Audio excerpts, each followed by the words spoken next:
This is Empowerment versus Care, and presenting is Adrienne Bargo from Metro Detroit, Michigan. Jenny Anderson from the Chicago suburbs.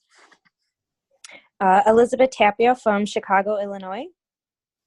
Tiffany Nichols from Northwest Indiana. And Isaac Maxwell from Indianapolis, Indiana. Okay. This is Adrienne Bargo, and I will give the introduction. Autism spectrum disorder is labeled as such due to the various ways it forms within an individual. Every individual is viewed as unique, and therefore individualized treatment plans are formed so that they can receive the best treatment to help them learn, adapt, and function within life. Just as this type of service is provided for those with autism, all individuals with various forms of disabilities should be considered and given the same opportunities to learn, adapt, and function in life according to individualized plans of services. There are various levels of those with disabilities. Some who have higher level skills and may have more independence within their life. There are also those with lower level skills who might need exceptional assistance with day-to-day living. This debate will explore the advantages and disadvantages of independent living versus assisted living. A thorough understanding of individualized treatment and the ethical guidelines that are followed when providing services will be considered when determining the requirements for an individual's living arrangements. Next is Tiffany to explain the advantages of independent living. Hello everyone, this is Tiffany Nichols, and I will be explaining some advantages of independent living. Just like you and I, individuals with disabilities have rights. One of these rights is the right to choose. These individuals want to have a say in what is going on in their lives. They do not want to feel powerless and like they have all their choices made for them. Bannerman and colleagues explain that personal liberties can be compromised for individuals with disabilities when they have little or no input in decisions regarding their treatment goals, procedures used to teach them, when teaching staff or teachers target behaviors with no regard to the client's preference, a lack of education related to successful decision making, and when opportunities for choice are not provided. Bannerman and colleagues went on to explain that service providers often choose the client's habilitative goals, their work or day treatment settings. They impose inflexible daily activity schedules and regulate access to preferred activities.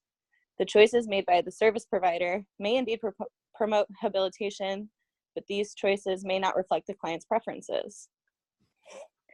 Not being given the right to choose can lead to problem behaviors in clients. Imagine how you would feel if you had no say in what was occurring in your life. Odds are you would feel frustrated. Individuals with disabilities have the same frustrations when they feel that they are not being included in decisions. Therefore, offering choices can reduce problematic behaviors and increase an individual's overall performance. Individuals with disabilities should have input in their decisions because these decisions allow the individual a more fulfilling and happy life. I'll now turn the discussion over to Elizabeth, who will explain why individuals with disabilities should live in assisted living arrangements. Thank you, Tiffany, for discussing the key points on why people with disabilities should be able to live independently. I will now counter the argument and discuss why people with disabilities should be living in an assisted living setting instead of living independently. According to DiGiorno, Reed, and her colleagues, service providers plan appropriate support services, personalized assistance, and health care in the least restrictive environment to respond to the needs with those with disabilities. Living in the least restrictive environment is like the Compliance Code 4.09, where behavioral analysis are to use the least restrictive procedures for their clients. Individuals with disabilities receive assistance with completing daily living activities such as maintaining personal hygiene, upholding financial responsibilities, preparing meals, and cleaning. Therefore, assisted living provides a combination of supportive services and housing. From interviewing individuals with intellectual or developmental disabilities, they reported to have an increase in independence when moving to a care facility from their caregiver's home due to having residential privacy and completeness. To gather thoughts and feelings from senior citizens and individuals with disabilities, A survey was conducted to see how they came to conclusion on either living independently or living in an assisted home.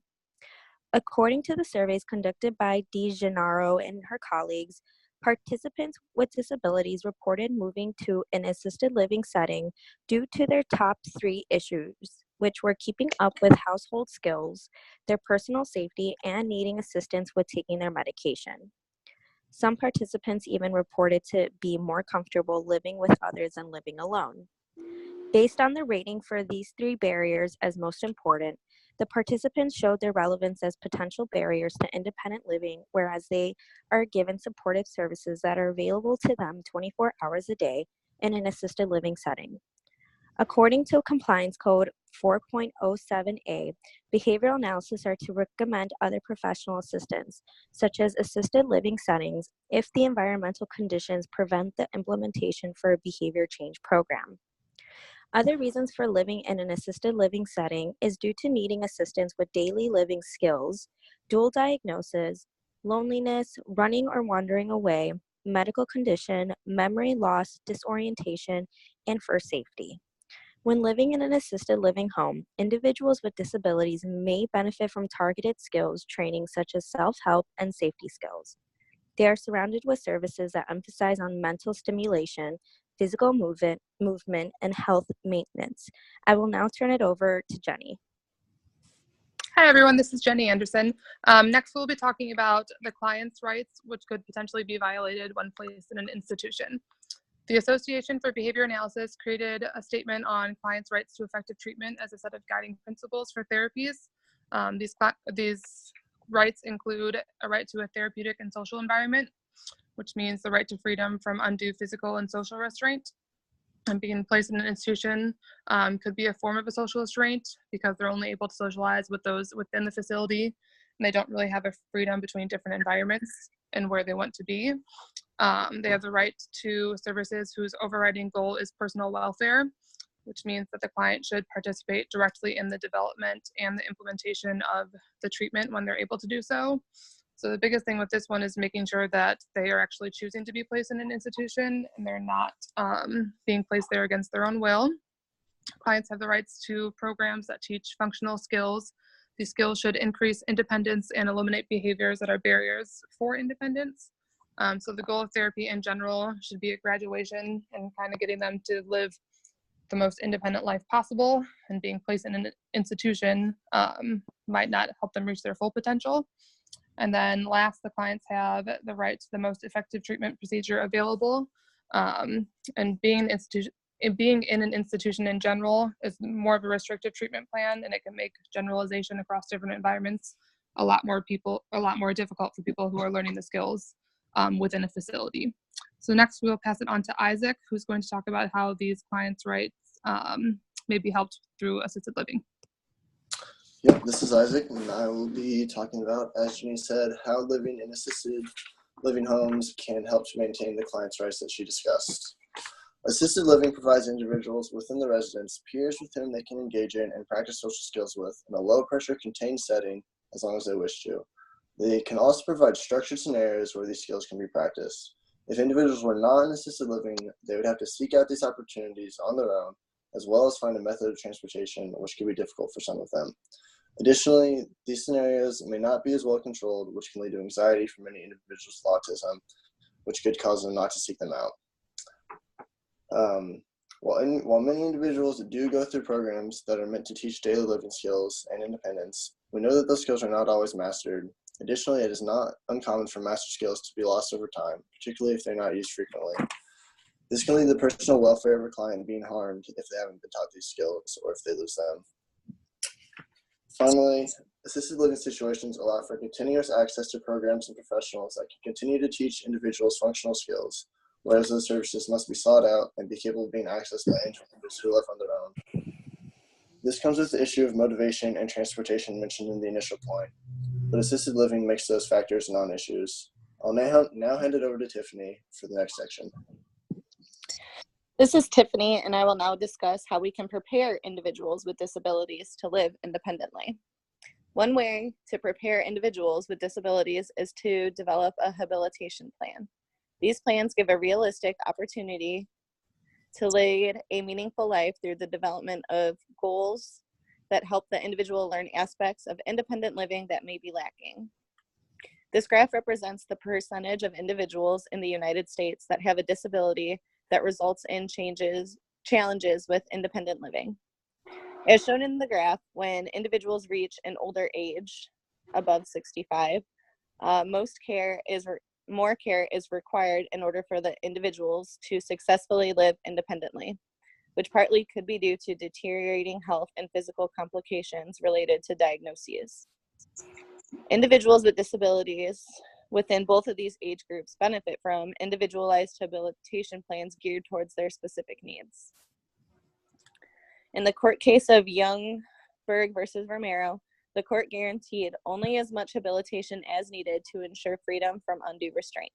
From this ruling, not only has legislation mandated habilitation, but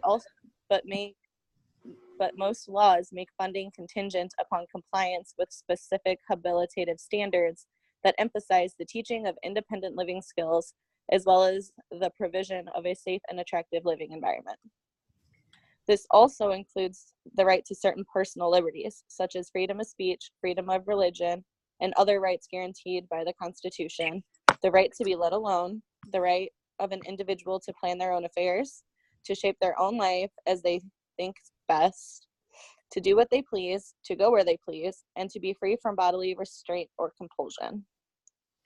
Choice making is integrated into this process with things like emphasizing independent living skills and functional behaviors preferred by the client, giving client input on what they will learn and how they might learn it, being taught how to make choices, and giving opportunities to make choices within or between any structured activities. Another way to prepare individuals with disabilities to live independently is to provide vocational experiences while in high school settings.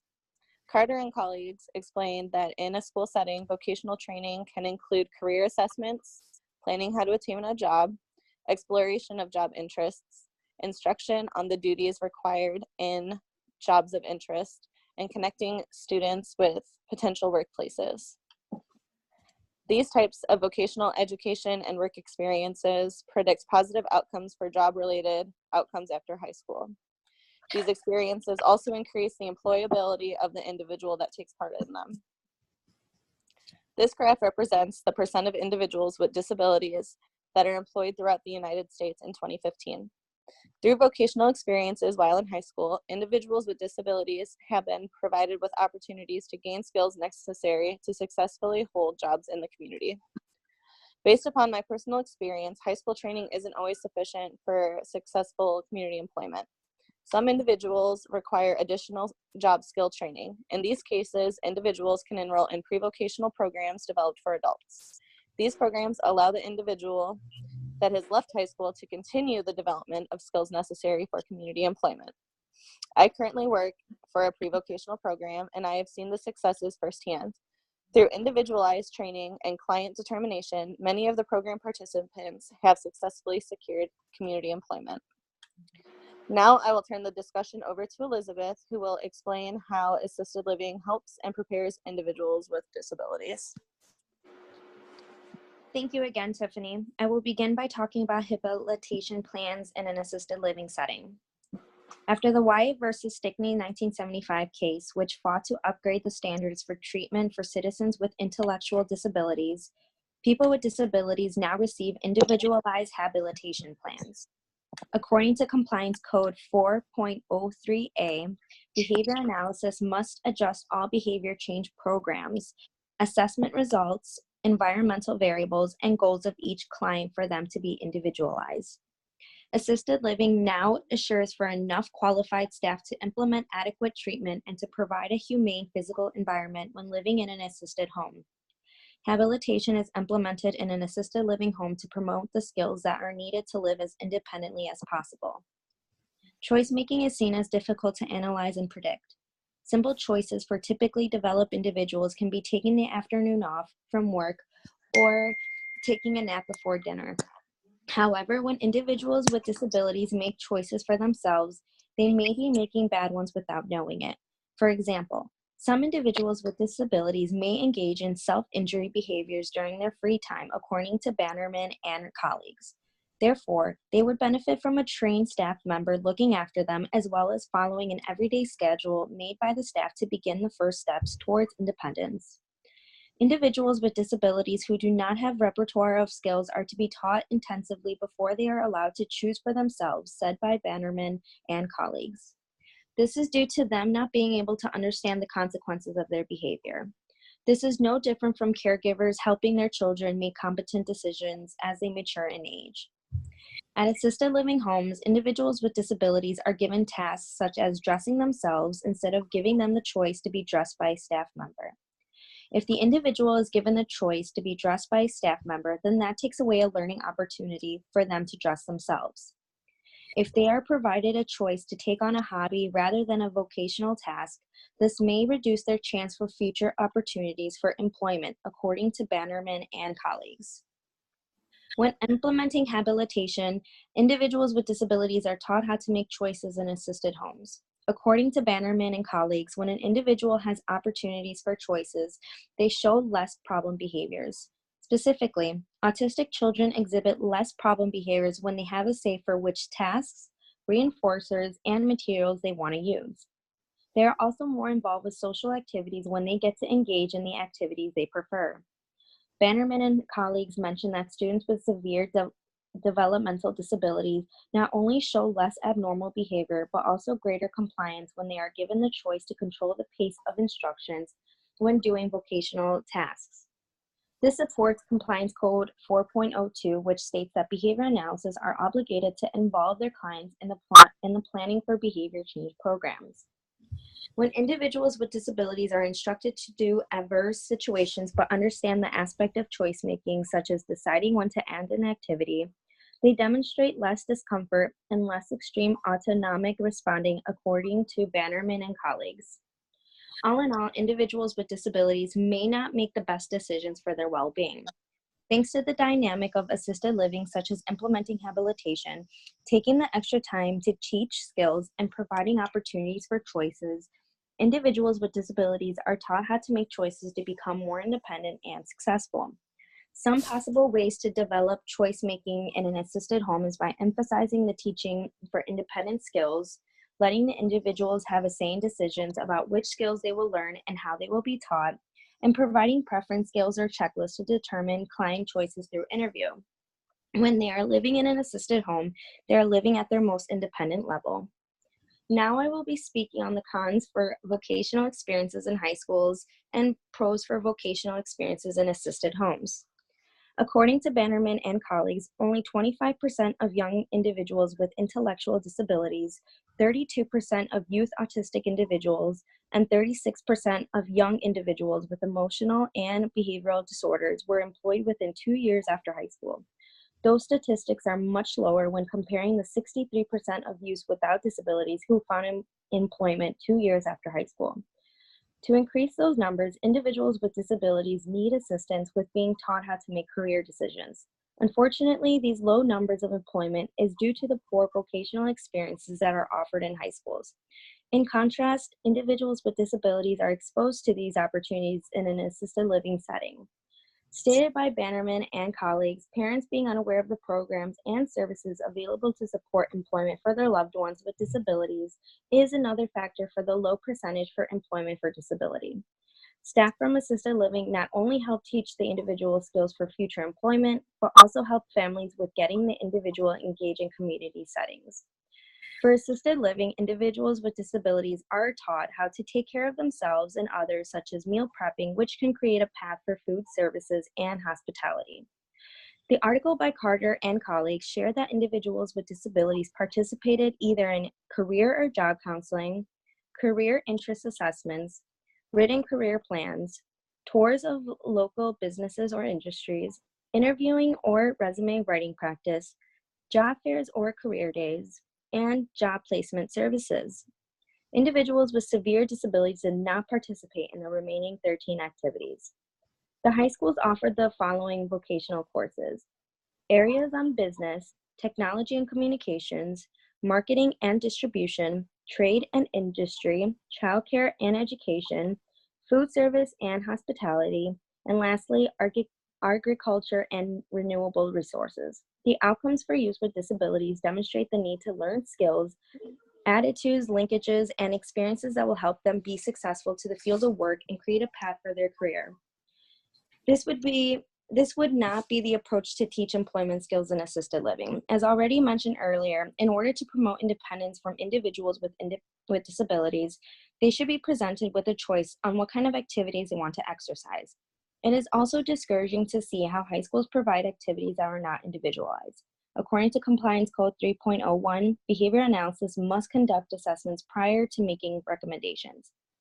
High schools can benefit from this before offering vocational courses they think youth with disabilities will be interested in. When an individual is at an assisted living home, they are provided with individualized programs instead of these activities that are already decided by the high schools. That includes the counter argument for individuals living in assisted living settings. I will now turn it over to Jenny. Hi, everyone. So next we'll be talking about things that have been created to help those with disabilities be able to live independently. First, we have the Americans with Disabilities Act. The purpose of this law is to make sure that people with disabilities have the same rights and opportunities as everybody else. The law is kind of broken down into 5 different titles. The first one being employment. So there's equal employment opportunity for individuals with disabilities. The second title is the state and local government level, which is non-discrimination on the bias of a disability within the state and local government services. The third title is public accommodations, so non-discrimination on the basis of a disability by different public accommodations in commercial and different facilities. Title 4 is telecommunications, so requires phone and internet companies to provide telecommunication services that allow those with hearing and speech disabilities to communicate. And Title 5 is kind of a miscellaneous one with different provisions. It has a variety of provisions like relationship to other laws, state immunity, impact on insurance providers, and benefits. Next, we have Medicaid waivers, which were designed to help those with long-term care, specifically those with intellectual disabilities, developmental disabilities, and autism. The home and community-based services waiver, in each state it varies a little bit on the waiting period, but once it's approved, it'll allow them to be placed in a home or a community-based living rather than a state institution. Next, we have the Workforce Innovation and Opportunity Act, which helps increase job and career options. It provides guidance for career exploration, training, support with education, and encouragement. And this is kind of broken down into 5 different elements as well. They go over financial literacy, entrepreneurial skills, services that provide labor and market employment information for the area, activities that help the youth transition, and education that's offered concurrently with workforce preparation and training. And then last, we have the Model Comprehensive Transition and Post-Secondary Programs for students with intellectual disabilities. This offers different grants that can help with the transition for students with intellectual disabilities from high school to independent living. And it focuses on things such as academic enrichment, socialization, independent living skills, self-advocacy, integrated work experiences, and career skills. And next, Isaac is going to talk about programs for assisted living. A number of the acts that Jenny mentions are useful and are designed to be used in concert with community and home-based living. Medicaid waivers in particular are designed for community and home-based living, granting money and funds to individuals if they're living outside of residential centers run by the state. There are a number of different options available for individuals across the autism spectrum to decide what they want to do when they're living in assisted living. Some of these options are adult foster care, cooperative living, state institutions / residential centers, group homes, supported living, and yes, independent living as well. I'll now go into what some of these entail. Supported living is independent living, but it provides a little bit more support. So it has individuals who will come in and help you with things such as self-care, social planning, and paying bills. Individuals typically have their own apartments, but they may share a living space or live in the same building as others with similar needs. There's supervised group living, which are group homes that are facilities that provide support for several individuals with disabilities. Group homes are usually located in residential areas and have the physical appearance of the average family home. Professional staff assist the residents with daily living and social activities based on individual needs. In some cases, group homes will specialize in providing services to people with autism. Here, the staff are more likely to be trained to better meet the unique needs associated with autism. Adult foster care consists of individuals who live in a home with a family. Adult foster care is intended to be as permanent as possible. Families usually receive financial assistance from the government to support individuals with autism in their home. There are also in-home services. Many adults with autism live at home or with a friend or family member, and additional support is needed. In-home services may include a companion, housemaking or housekeeping, therapy and health services, or personal care. The individual's preference can still be incorporated into the decision-making process when determining if or which assisted living option is best for them, and this can lead to a combination of the most independence and best care for the individual. I'll now give it over to Adrian for our final point. As was discussed in this debate, there are many positive outcomes for both living independently or with assistance. Contrarily, there are also negative aspects of both that may discourage the other. It is important to recognize the benefits and deficits in each and learn from them. When deciding how a person lives, whether it be their personal choice or the decisions of loved ones and guardians, it is always important to respect their wishes. As the Behavior Analyst Certification Board states in the 2017 Updated Professional and Ethical Compliance Code for Behavior Analysts, Code 2.07 says clients' legal rights and prerogatives are to be upheld, and 4.02 states that clients are to be involved in planning and consent. While not all situations involving individuals with disabilities are bound to the ethics code of the BACB, it is important to affiliate with a set of standards to guide actions for proper care and safety when providing services to others. Therefore, the overarching goal of services for those with disabilities are to work towards increasing and teaching abilities that promote and sustain independence. Even when an individual chooses an independent lifestyle, they should not be alone. And although one may have a necessity for assistance and care throughout life, this should not mean that rights and choices of will are ignored. This concludes our final debate. We now will discuss questions that also concern this issue.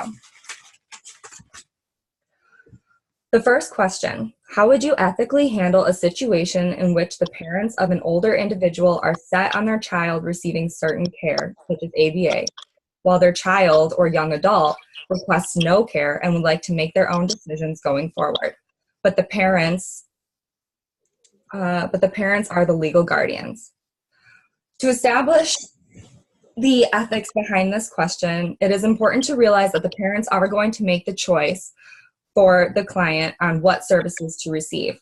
However, going forward, a person-centered planning meeting should be established to find the goals of the child and the parent and a balance between their wishes. We need to stress to the parents the importance of the child's desire, hopes, and goals, and how they can be achieved. We also need to explain to the child that their rights and desires will be respected, and we can create a plan that reaches their goal of independence. And we can be an aid in making life choices, providing opportunities for growth, and through the community that will encourage independence. Now I will move it over to Elizabeth, who actually has some experience in independent living strategies, social skills in the community, and job involvement.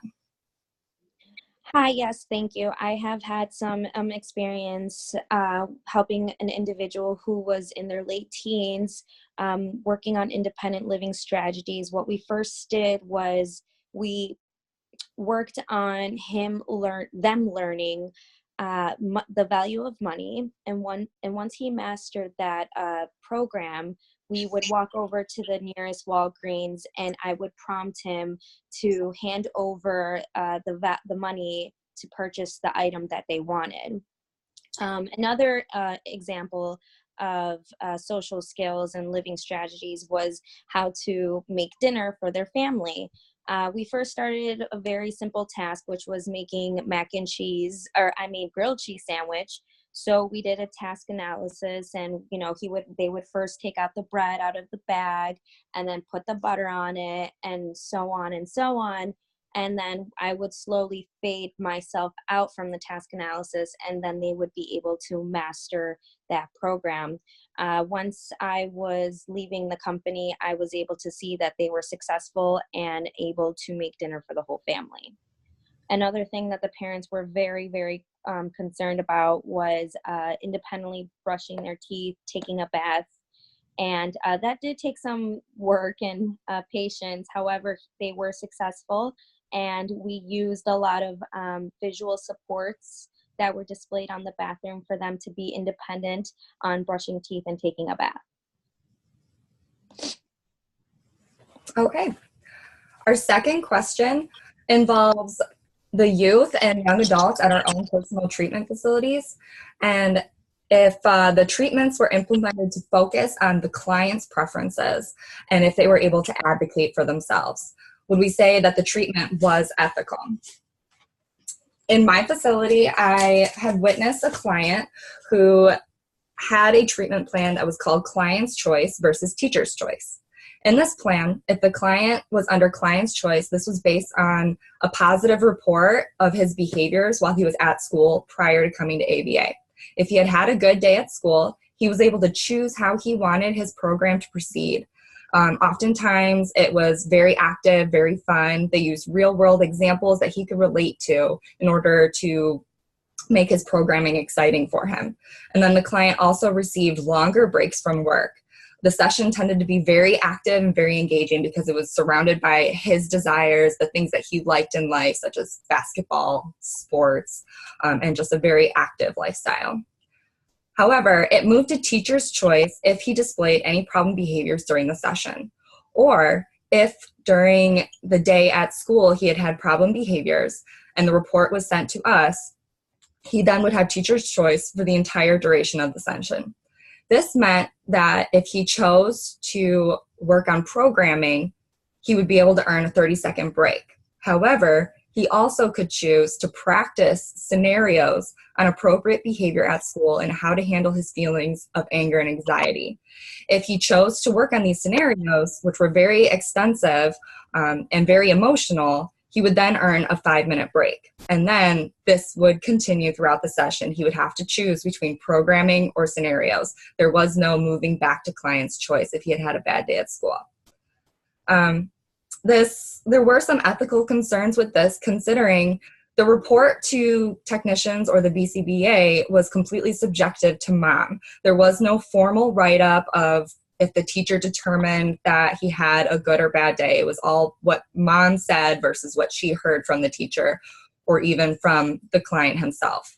There also was no concrete definition created or observational definition on what a good day meant or a bad day meant.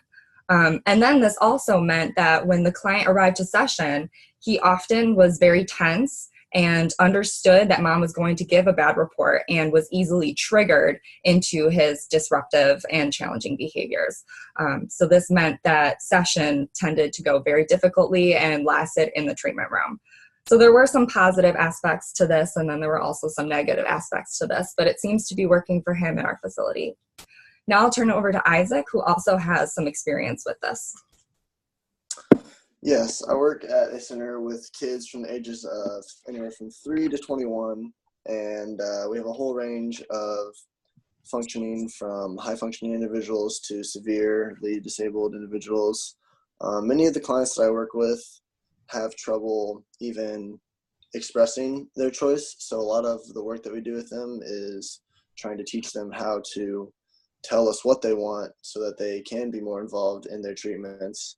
For the individuals that are able to express their choices, we try to give them a lot of opportunities to express that through controlled choices or letting them choose what sort of things they want to work on during the day, when they want to. They're allowed to make their schedule oftentimes. Additionally, for individuals who even are not as capable of expressing what they want. We try to incorporate their preferred items and activities into treatments. An example of this would be many of the individuals we use where we serve have a token board, and we always try and make these colorful, involve things that they like. One of my clients is really into Mickey Mouse, so we're just starting a new token board for him that uses Mickey tokens. We also use a lot of preference assessments to try and make sure that the things that our clients are working for are things that they enjoy. I think that the treatments that we provide are very ethical. We try and get the kids involved as much as we can, and we're always working towards giving them greater skills for independence. Okay, this concludes our debate on independent living versus assisted living. Thank you. Thank you.